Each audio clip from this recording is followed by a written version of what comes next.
चलो दोस्तों, मेरा नाम विशाल गिरी है। तो आज का टॉपिक है कि मनुष्य में कितने तरह के गुण होते हैं। तो पहला गुण है मानव का व्यक्तित्व राजस्व गुण। मानव का व्यक्तित्व राजस्व तथा तम गुणों से मिलने से बनता है। रजगुण मनुष्य को स्वार्थी बनाता है। इसके प्रभाव में मनुष्य अपनी सुविधा के लिए दूसरों को कष्ट देता है। दूसरा गुण है सत्व गुण, जो मनुष्य को पवित्र बनाता है। इसमें दया, प्रेम जैसे गुणों का संचार करता है, पर उसमें नियंत्रण ना रखा जाए तो यह भले बूढ़ों में अंतर करने में मति हर लेता है। मनुष्य को हर और अच्छाई दिखती है। यह आभासी शांति को सत्य समझ लेता है। और तीसरा गुण है तमोगुण, जो हमें अंधकार की भांति भ्रमित कर देता है। मनुष्य को जीवन से ज्ञान उस भांति मत लेना चाहिए जैसे दूध में से माखन। मनुष्य का आज का लिया गया निर्णय भविष्य का निर्णय करता है। विकास के प्रयासों को प्रशंसा मिलती है।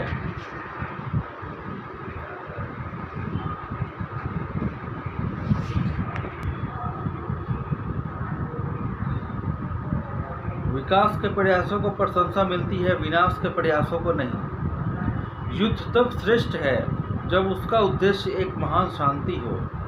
मिथ्या अभिमान की पूर्ति के लिए किया गया युद्ध श्रेष्ठ नहीं है।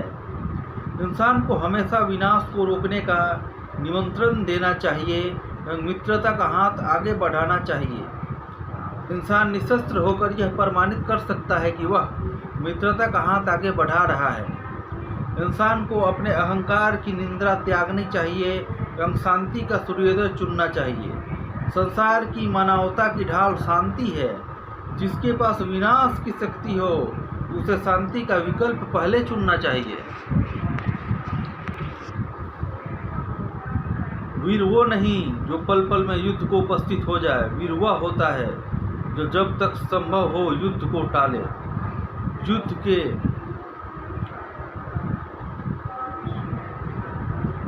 युद्ध के कंकड़ से शांति का पात्र नहीं तोड़ना ही अच्छा है। शांति का अंतिम प्रयास इंसान को हमेशा करना चाहिए। शस्त्र उठाने की जगह शास्त्र से समझाने की कोशिश करना चाहिए। ओम शांति शांति, ओम शांति का मंत्र जाप करते रहना चाहिए।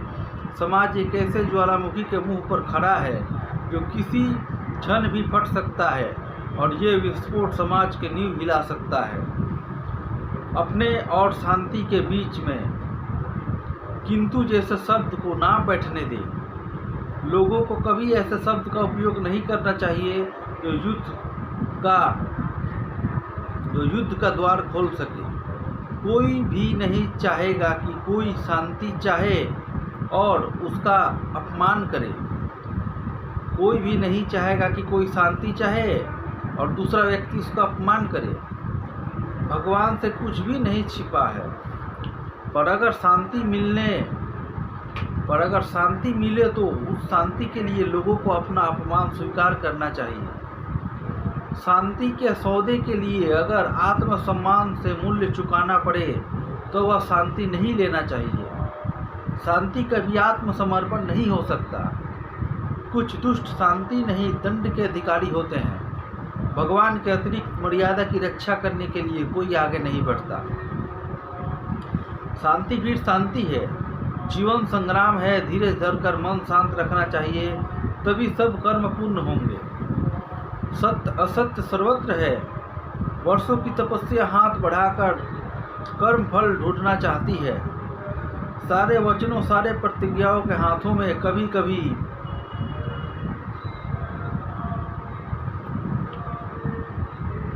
धनुष होता है। सारे वचनों सारे प्रतिज्ञाओं के हाथ में कभी कभी धनुष होता है।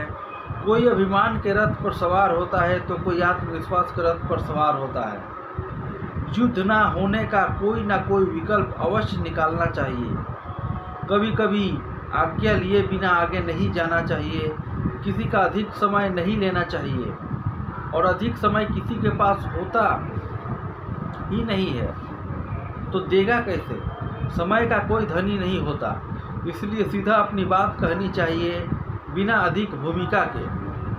कुछ परिवार ऐसे होते हैं जो शांति चाहते ही नहीं हैं।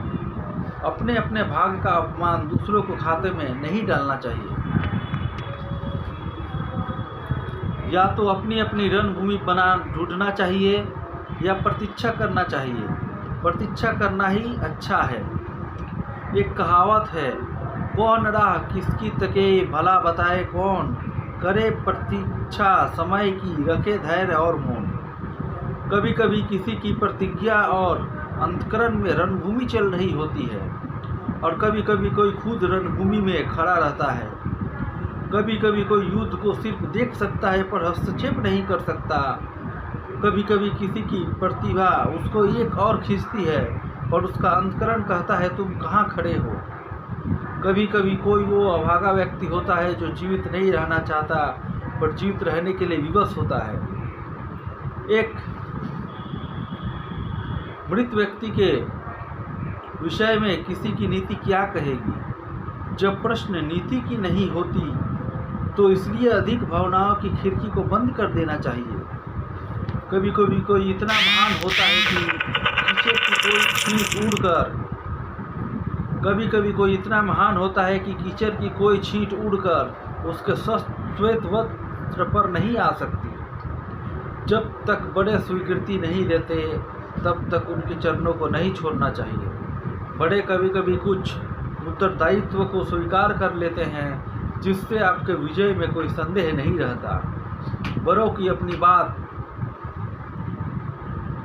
समाप्त करने का समय देना चाहिए।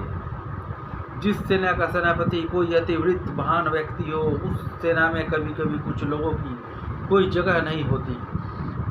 कभी कभी दो लोगों के बीच करवाहटों की एक नदी होती है और बड़े ये नहीं चाहते कि इस नदी का बाँट और बढ़े। मन मैला नहीं करना चाहिए। कभी कभी कोई स्वयं किसी महान व्यक्ति के ध्वज तले युद्ध नहीं कर सकता। कभी कभी महान अतिवृद्ध व्यक्तियों के रहते हुए भी पारंगत जवान युद्ध की आवश्यकता नहीं पड़ती है। कभी कभी कोई अपने गुरु के सर्वश्रेष्ठ शिष्य होते हैं। बड़ों की बातें जब तक पूरी ना हो जाए तब तक उनसे जाने की आज्ञा नहीं मांगना चाहिए। कभी कभी कहने के लिए कुछ बात रह जाती है। बड़े छोटों के प्राण नहीं लेते, इसमें आश्चर्य की कोई विषय नहीं है। कभी कभी कोई सेनापति होकर भी शत्रुओं के प्राण नहीं लेना चाहता। सेनापति एक ही शर्त पर बनना चाहिए कि जो धर्म के प्रतीक है उनके प्राण न हारना पड़े। तो दोस्तों आज का वीडियो इतना तक ही था। अगर मेरा वीडियो अच्छा लगा होगा तो मेरे चैनल को सब्सक्राइब करके बेल आइकन को दबा दीजिएगा। मेरे वीडियो को लाइक कीजिएगा और शेयर कीजिएगा। चलिए दोस्तों आज तक के लिए इतना ही। वंदे मातरम। जय हिंद। मिलते हैं नेक्स्ट वीडियो में दोस्तों।